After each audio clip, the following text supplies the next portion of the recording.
Good morning, ladies and gentlemen. I'm Edward Jeredjian. I'm the director of Rice University's Baker Institute. We're very pleased to be hosting this important conference today. We had a very interesting prelude to the conference last night with the Deputy Assistant Secretary of State for Public Health Policy from Washington, where we discussed the U.S.-Mexican border and the neglected tropical diseases and the common challenges that faces both the United States and Mexico.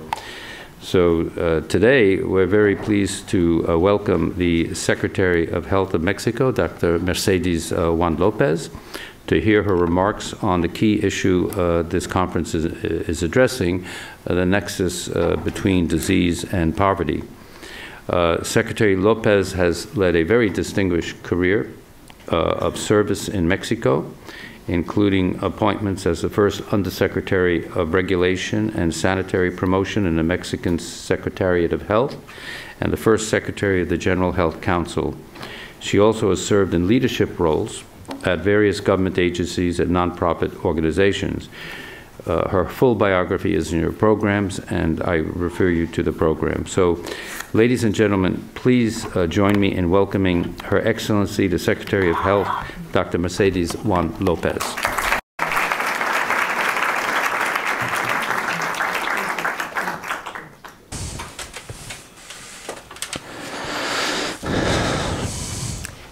Good morning. Buenos días. Good morning. I'm very sorry because I need to speak in Spanish.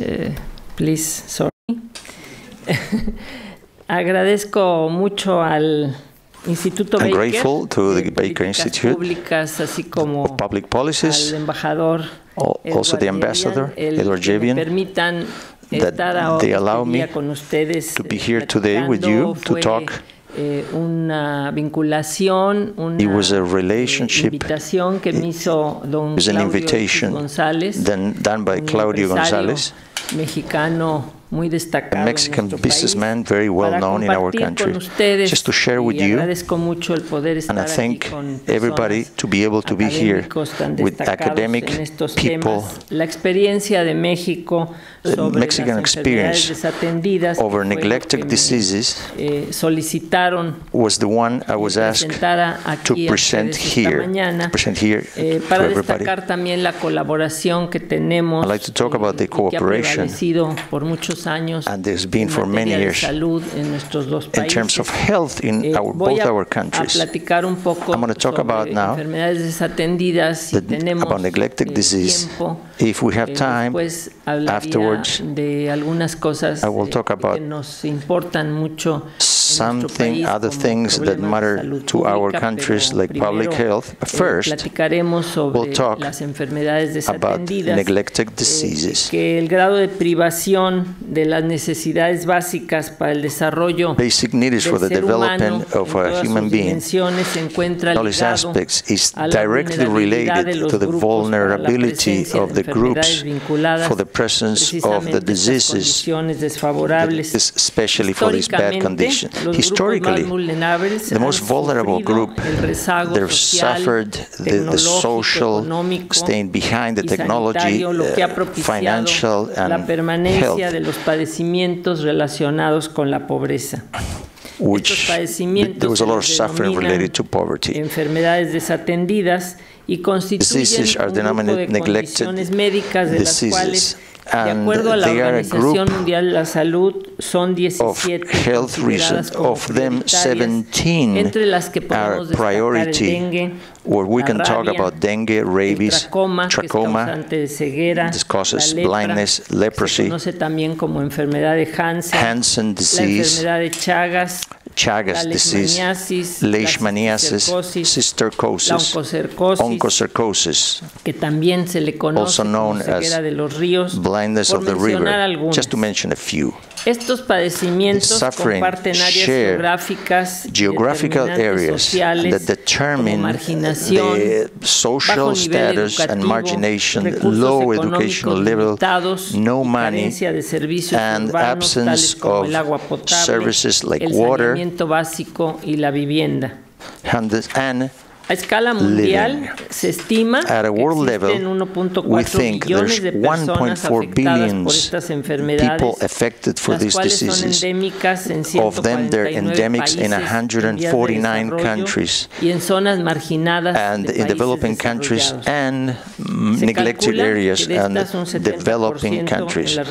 We estimate that about 70% of the countries affected, there are 5 or more of these diseases at the same time, causing 534,000 deaths every year. Of them, 70% happen on population under 14 years old, and 75% they're handicapped. El impacto de estas enfermedades radica principalmente en la magnitud de la morbilidad y la trascendencia de sus complicaciones, the morbosity and transcendence of the complication, ocurrir ya sea muerte o incapacidad laboral, por condiciones orgánicas, por estigma social, circunstancias que complican obviamente el desarrollo de todas las personas.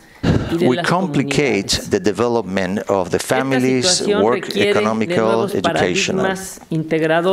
This situation requires paradigms integrating the politics of public health development and strategies, multidisciplinary, under a perspective that is innovated, simple, and have a low cost. If we consider the actions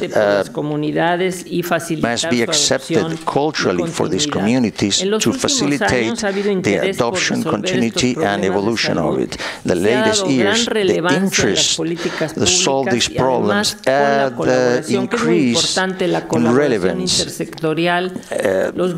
public policies, the intersectional cooperation, like the cooperation of countries that they don't have enough resources to solve these problems. For that, the World Health Organization and the Pan American Organization of Health, I was talking about with Mr. Ambassador yesterday and the day before yesterday, el Consejo Directivo de la Organización Panamericana de la Salud, the Pan American Board, they forced they developed strategies to eliminate these neglected diseases in more than 70 countries.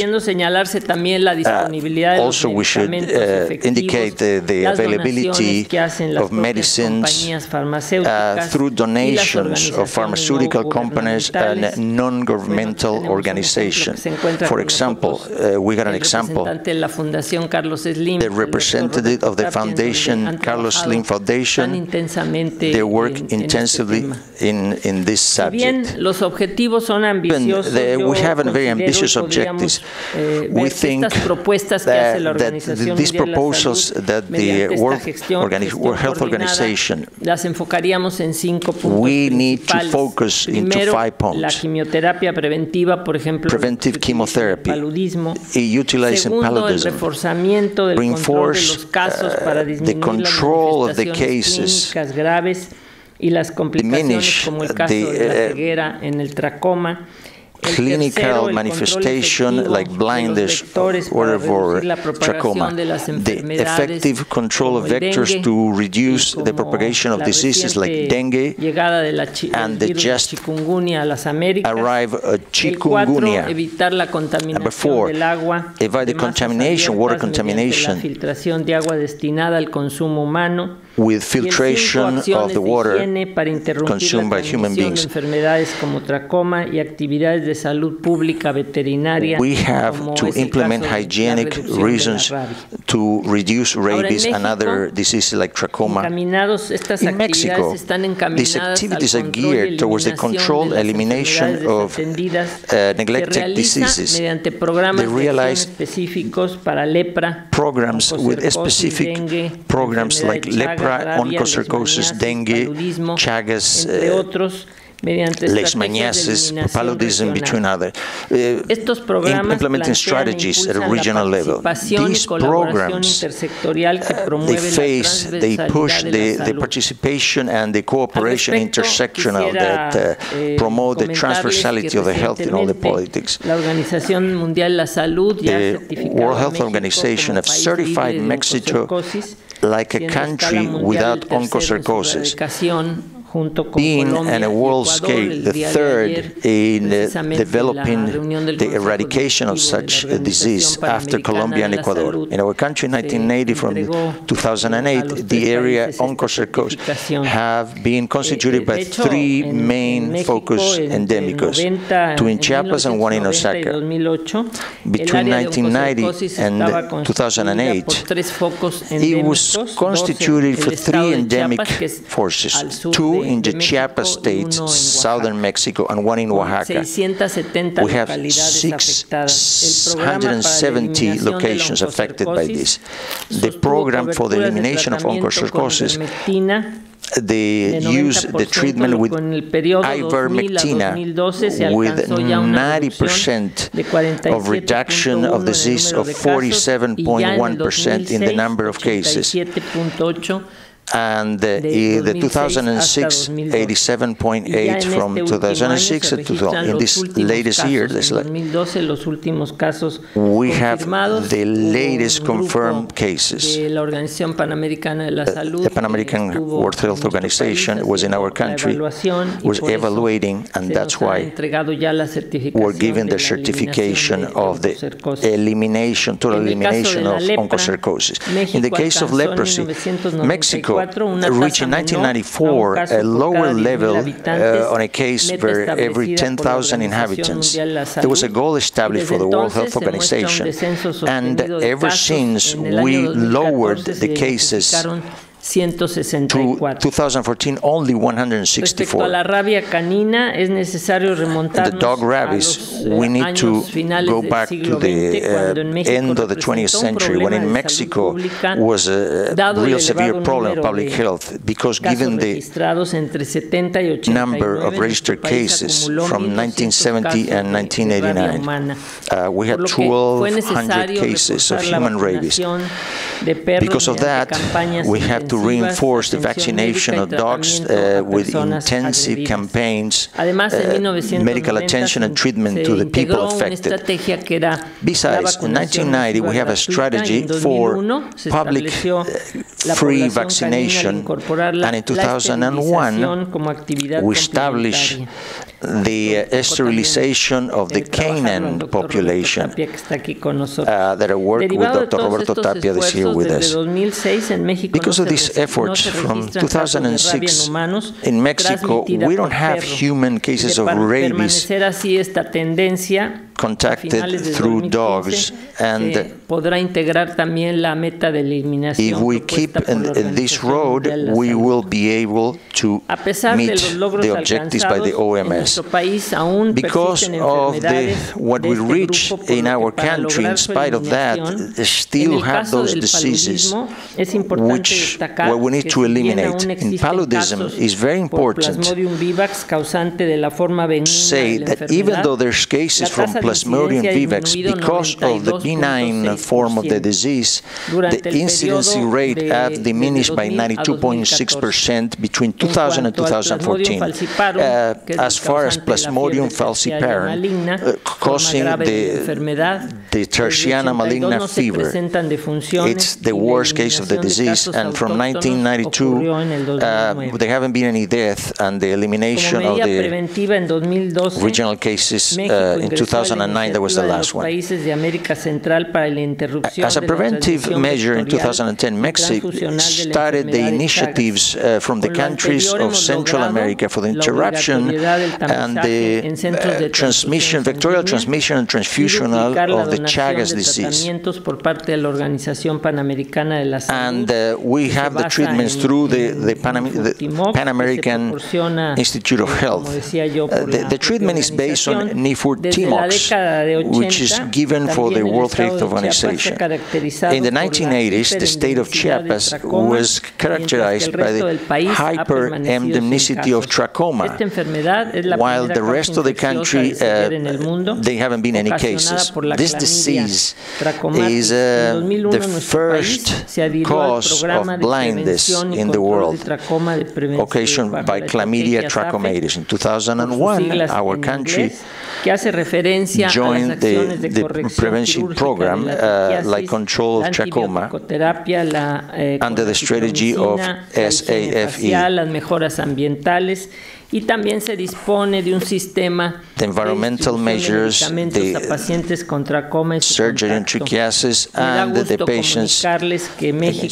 I'm very pleased to communicate, to tell you that in Mexico we're very close to the elimination of this disease, which is a great objective on public health. Now we're going to talk about arbovirosis, like dengue and chikungunya, which are a problem relevant by public health. Even the irregularity of the behavior of the disease, which have been difficult to control in different regions of America. Mexico have been compromised by the more vulnerable social groups, and they have implemented the control of the diseases thanks to the tactical team and the strategic response of health, including the components of epidemiology and entomology. We have also campaigns of social communication control and have the people participate on that. If the people don't participate on that, we're not going to achieve our goal. Even though we can treat them with insecticides, the community needs to cooperate. So we avoid the land exchange water, which the mosquitoes are proper to that. Besides the preventive measures, there was a monitoring of the resistance to pesticides utilized by the National Program of Control the Vectors. With that, we know what's the real effectivity of every one of the insecticides and the control of vectors, which we've planned a strategy to understand the resistance to this disease. With that, we've achieved the goal to diminish the number of cases to 49% in 2013-2014. With lethality of 1% behaving. I must mention, dengue is re-emerging. We're introducing in our country the same principles of the decade of the 80s, and in 2013 we had 64,000 cases and 104 deaths. The epidemiologic control of the dengue, our country is an assessor for the development of this model. I hope to have it disposable on this year. On the other side, our country is introducing, in the process of introducing the dengue vaccine, that we've been working on it for about 15 years. We're working with the company, with the project to protect the population. The biological development finished the clinical studies on phase 1, 2, and 3 in Asian countries and Latin America. Obviously in Mexico too, and we're waiting to obtain waiting for the first sanitary registers. Our Federal Commission for the Protection of Sanitary Risks. And after that, we analyze what could be the public policy here in the United States. The AIDS national consensus, we have to figure out who are we going to address that to. de personas en los lugares. The process of vaccination, we have to figure out what type of people are involved in that. El primer caso importado, to comment about chikungunya, our first case was developed in Jalisco in June of 2014, and it arrived to America at the end of 2013. The first case we have in the state of Jalisco, as I said, in 2014. The same border with Guatemala and Mexico, it went to the state of Chiapas. And in September of this year, we have confirmed 7,196 cases.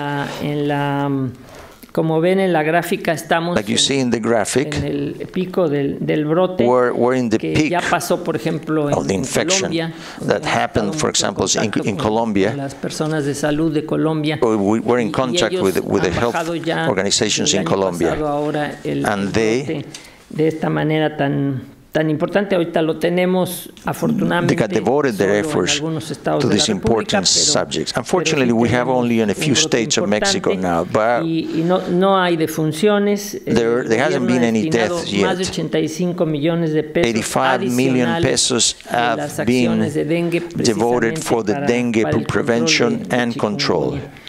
Ahora bien, Now, Estados Unidos the United States and Mexico, I'd like to comment rapidly.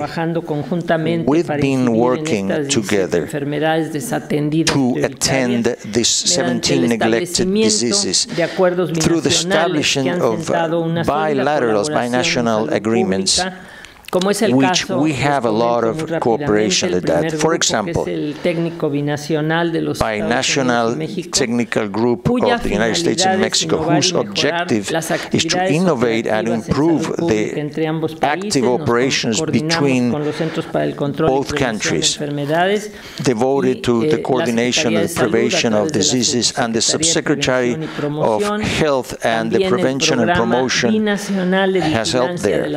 Also, the binational program and watch over the infectious diseases, that we monitor that in our border. As you know, we have a very large border between the United States and Mexico. And we have several innovations as far as epidemiology and the capacity to diagnose via the labs. The binational program against tuberculosis, which allows to assure the reference and continuity of the treatment of people which is kind of resisting our treatments. For the program of health of the migrants, whose objective is to foment, to prevent the prevention of health of that. We have about 50 windows of health, the VSD, located in the consulate of the United States and Mexico, and 2 VDS mobiles, Kansas City and New Jersey.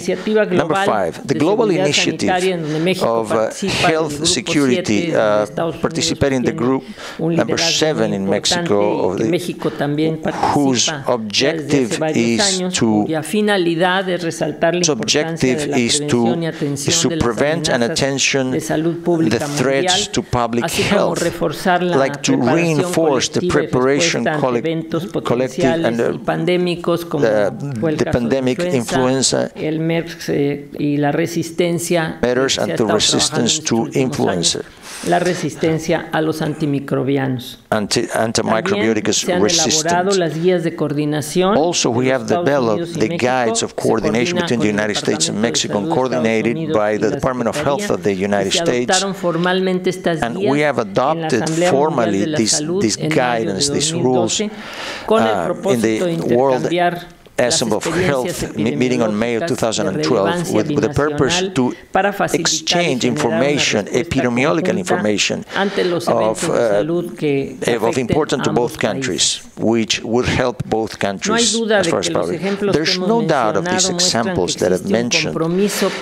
They show this is a permanent compromise, world and regional, for the control and elimination for these neglected diseases, besides other infectious disease related with poverty. Mexico has cooperated to reach the objectives, national and international, devoted devoted to these permanent actions and intersectional measures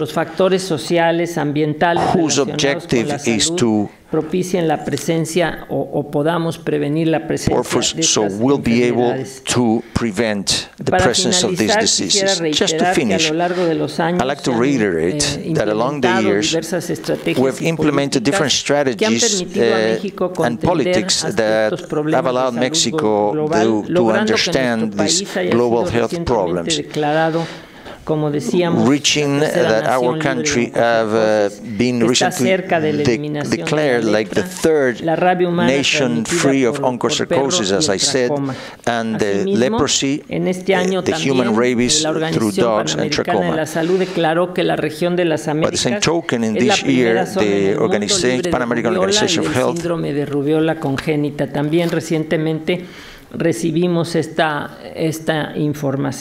Americas is the first zone in the world that is free of rubeola and the rubeola syndrome congenital.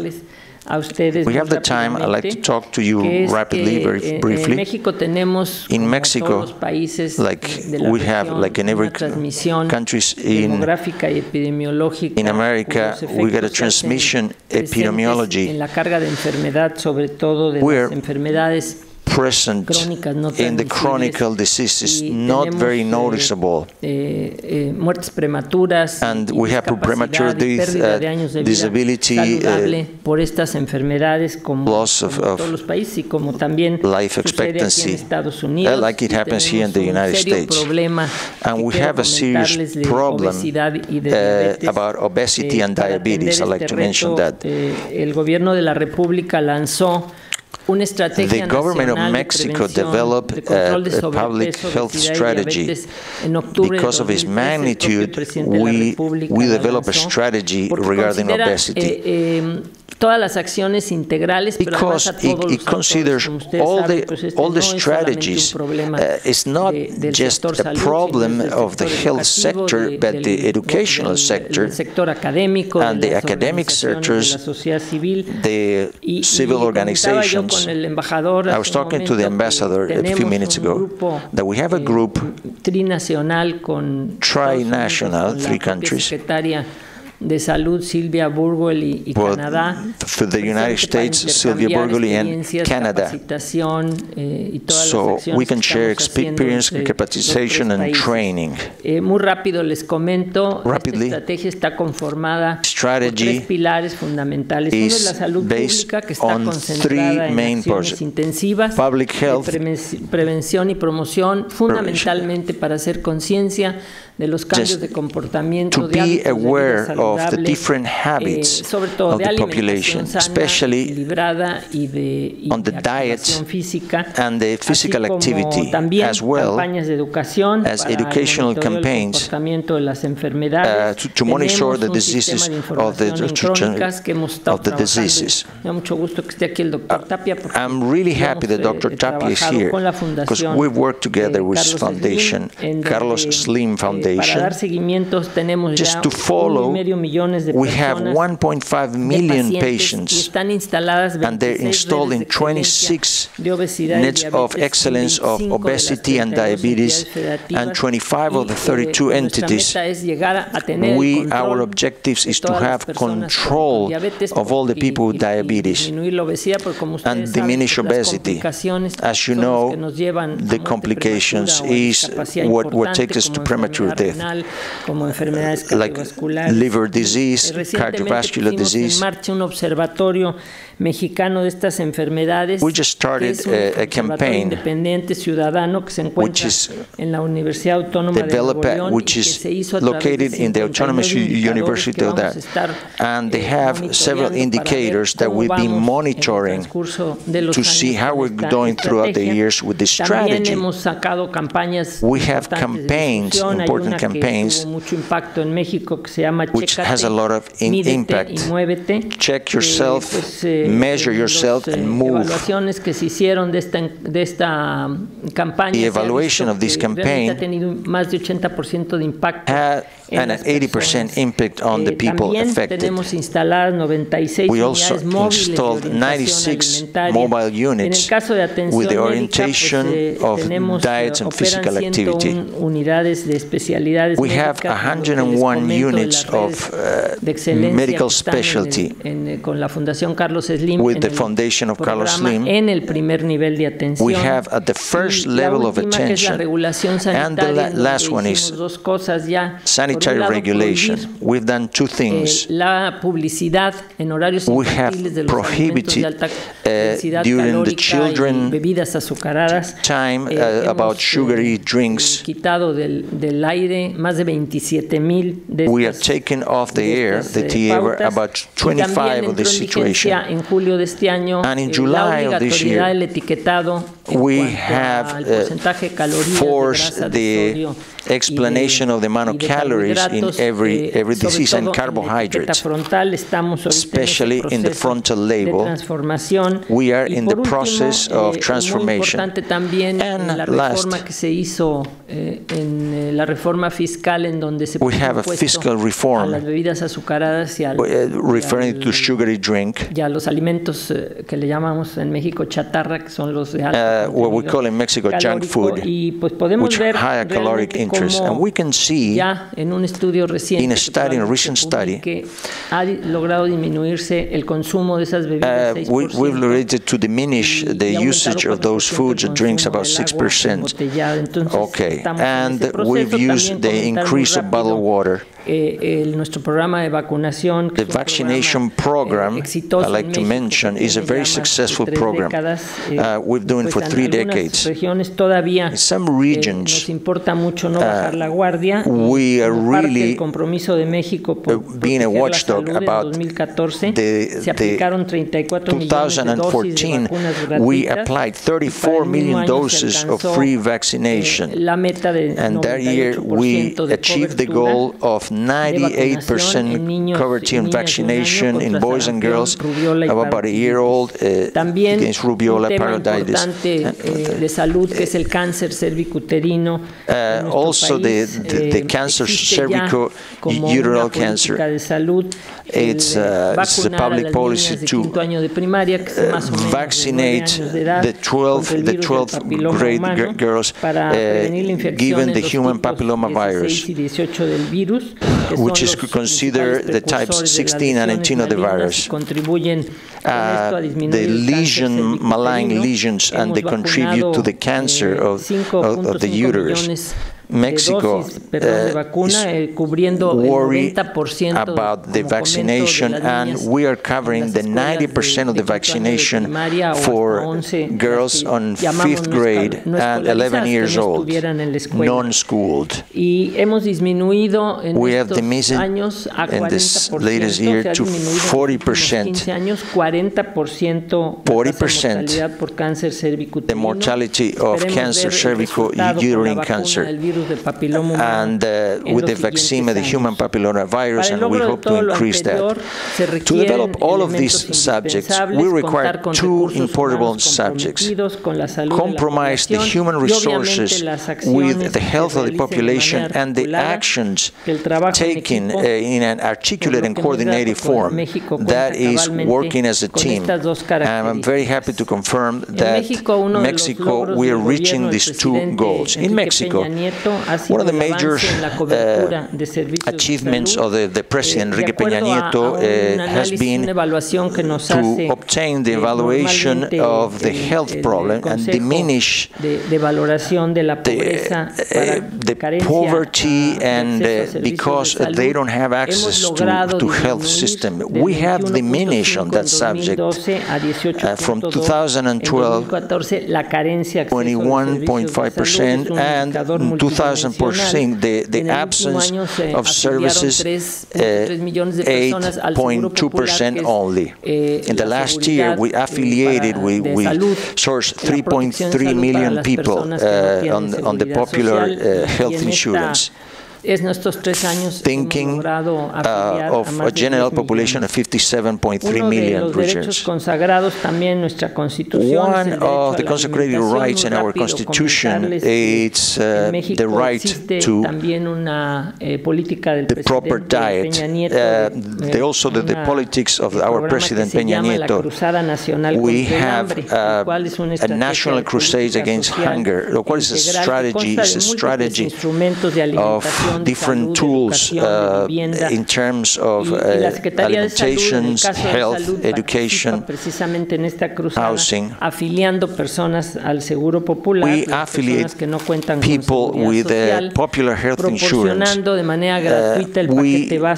We give them as free the basic package, warranting their health. We promote the better diet or nutrition of the population.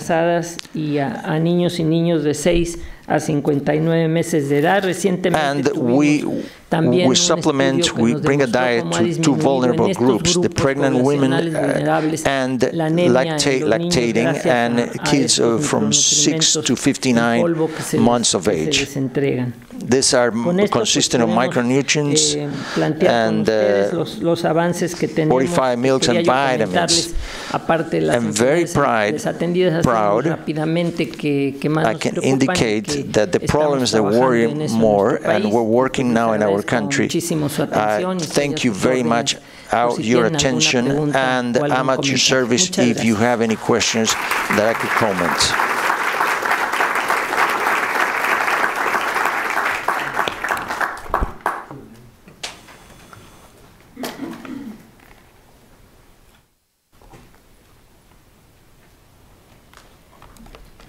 Thank you so much for that. I'd like to open up some questions, and I have some questions as well. So, yes.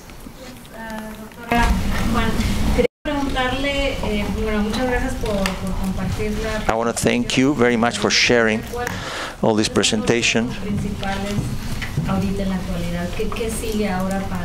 What comes next after these programs? How to establish a better policy? Muchas gracias por la pregunta. Como comentaba yo, y por eso quería platicar con ustedes un poco más sobre otras cosas. I'd like to comment about more things. It's our biggest challenges. On one side, it's the neglected disease, non-transmittable diseases.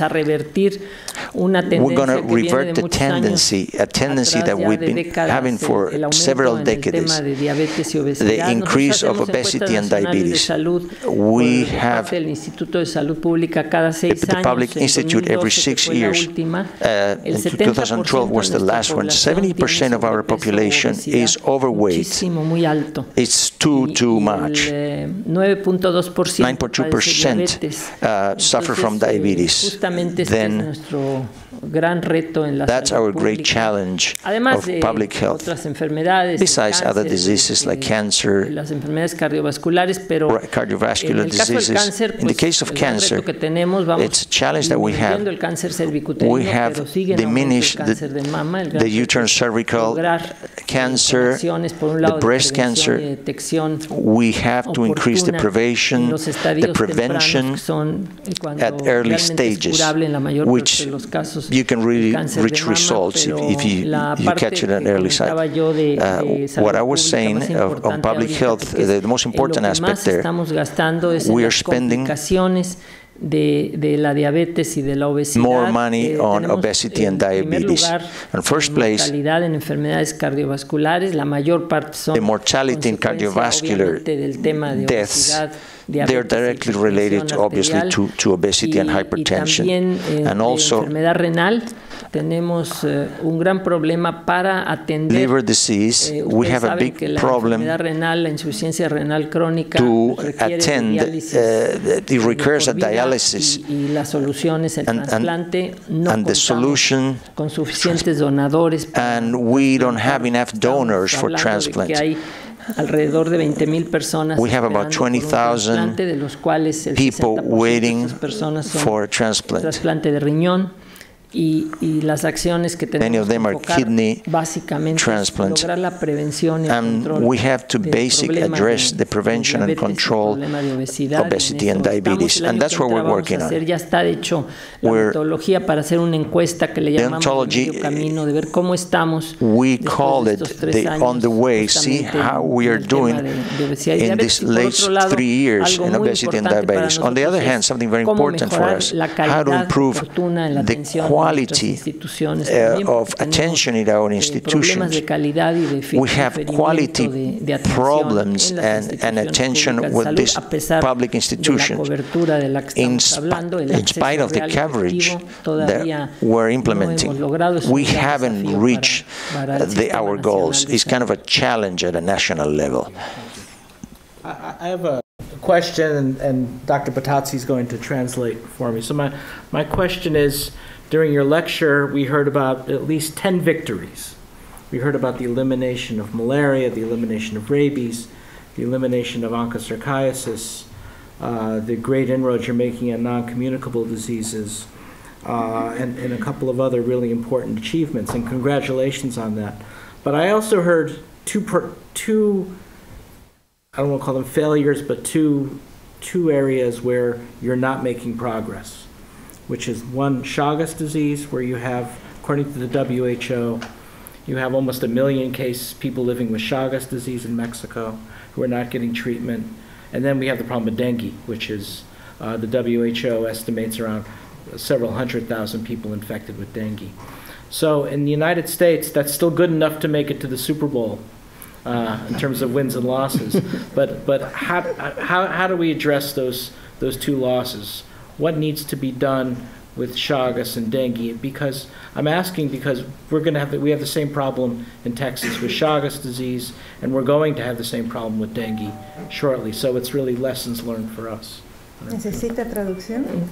Puede que quiere saber en dengue y en Chagas. Sí, que tiene muchas victorias, pero que quiere saber qué pasa con Chagas y dengue y cómo se pudiera llegar a que sean también ellas victorias. Gracias. Gracias. Thank you. Efectivamente, como comenté, as a result, en el caso de la enfermedad like a comment before, in the Chagas disease, we're moving forward to that in the sense of that we're detecting el tamizaje en los bancos de sangre y en todas thanks to the blood banks, we're detecting that at an early basis. This has diminished in an important way the disease. However, we still have a big challenge to achieve to lower the statistics of the Chagas disease in Mexico.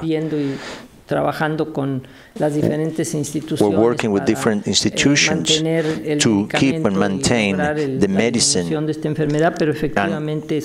achieve the diminishing of this disease, especially the cardiac combination, the heart combination, and the Chagas disease. In the case of dengue, we've diminished this year about 40%. En el caso del dengue, 2014-2013, in the 2015 year, the dengue type, the serotype, it's the serotype 3, and that takes us to be able to report this year. We haven't had it before. The base, in case of the dengue, is to continue working, especially with the communities and the social communities, the mayors, and the people in the community. Make them part of this process, house by house, to make sure that people have the right potable water. And as I said, we're working more effective insecticides, nebulization, aerial spraying against the mosquitoes in that area that we're waiting. Next year, we hope to have the possibility to have the vaccination for dengue. manejo muy específico, como sabemos. It's very specific how to manage the dengue vaccine. No es como una vacuna que se va a vacunar. It's not a regular vaccine that you're going to vaccinate all the people that are seronegatives.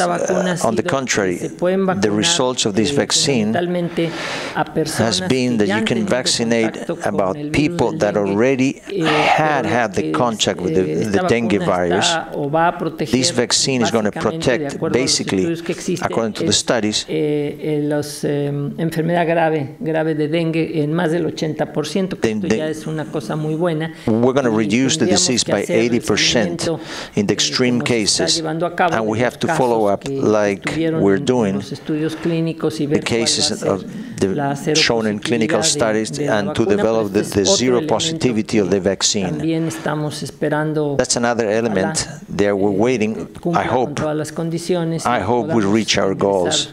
En determinados grupos, sobre todo en donde está and we can enter certain sections of the population, like the southeast or tropical areas, where there's less immunity to this vaccine. I don't know if that answers your question, Doctor. Very much. I think we have time for one last question. Yes.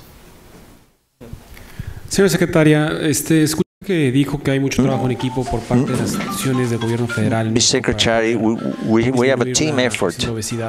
Okay, regards obesity, is there an educational program from this children's school to help disseminate this epidemic, to educate them? And then I have another question.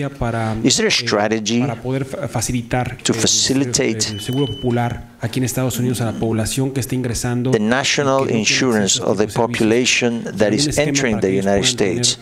And is there a strategy so they can have la primera pregunta, justamente en la reforma educativa, the first question, an educational reform, with the structural reforms that we've done in this administration of Enrique Peña Nieto, it shows some of the changes of this reform, the mandatory to have in the schools the right foods, that they don't have a high caloric increment and sugary drinks. It's a reform at educational level. But we're working a lot with the Secretary of Public Education and with different states to monitor that is something not very easy, but we're making sure that the schools really don't have access, the children, to this type of diet, of wrong diet. Now we're also revising, starting with them. Now I have to be very frank about it. We're behind this. Con la reforma educativa, pues tenían muchas otras prioridades y además the health organization and the education, they used to have a better connection before. Now we are animados de que we are hopeful nuevo secretario de Educación with the new Educational Secretary of Public Health, we can keep following the context of the school books in case of health, not only health, not only with obesity and diabetes, that the sexually transmitting diseases and the prevention of diseases, de transmisión sexual y también sexually transmitted again. Y por otro lado, and on the other hand, pudiéramos tener, que ha sido un planteamiento we could have, and we are address this problem. If we could have at least an hour, a mandatory hour, in terms of health, of public health, in the 5th or 6th grade in school. Now we're in the process of that, but we're a little behind in that aspect, in the educational service.